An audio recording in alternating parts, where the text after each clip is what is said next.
అమరావతిలో వెలుగొండ ప్రాజెక్టు నిర్వాసితులకు రెండో విడత ఆర్&ఆర్ పరిహారం పంపిణీ చేశారు. సీఎం చంద్రబాబు చేతుల మీదుగా 1600 మంది నిర్వాసితులకు 200 కోట్ల పరిహారం అందించారు. ఇప్పటికే తొలి విడతలో 2560 కుటుంబాలకు 318 కోట్ల పరిహారం అందించినట్లు మంత్రి నిమ్మల రామానాయుడు తెలిపారు. మిగిలిన అర్హులైన నిర్వాసిత కుటుంబాలకు ఈ నెలలోనే పరిహారం అందించాలని సీఎం ఆదేశించినట్లు తెలిపారు.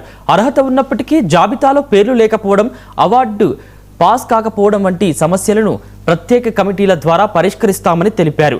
నిర్వాసితులకు న్యాయం చేయడమే ప్రభుత్వ లక్ష్యమని, వెలుగొండ ప్రాజెక్టు పనులను కూడా వేగంగా పూర్తి చేస్తున్నామని మంత్రి నిమ్మల పేర్కొన్నారు.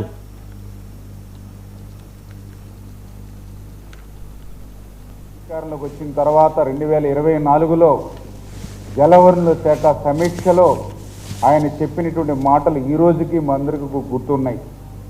ఆ రోజు 1996లో పునాది రాయి వేసినటువంటి వెలిగొండ 30 సంవత్సరాలు అయినా పూర్తి కాకపోవడం చాలా ఆవేదన కలుగుతుందని చంద్రబాబు నాయుడు గారు ఆ రోజు చెప్పడం, ఖచ్చితంగా 2026 ఆగస్టు కల్లా వెలిగొండని పూర్తి చేయాలని ఆ రోజు చంద్రబాబు నాయుడు గారు ఒక లక్ష్యాన్ని నిర్దేశించడం, ఆ నిర్దేశించినటువంటి లక్ష్యానికి అనుగుణంగా ఈ 2 ఏళ్లలో పనులు జరుగుతున్నటువంటి విషయాన్ని కూడా మీ ద్వారా తెలియజేసుకుంటూ ఉన్నా.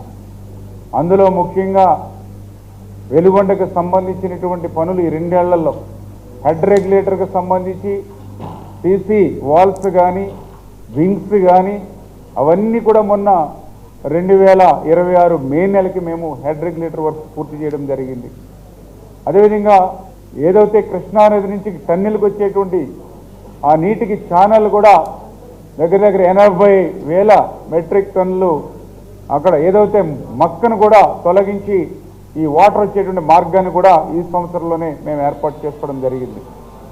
అందులో ముఖ్యంగా దగ్గర 5 కిలోమీటర్ల బెంచింగ్ టన్నెల్లో ఉండిపోతే ఈ 2 ఏళ్లలోనే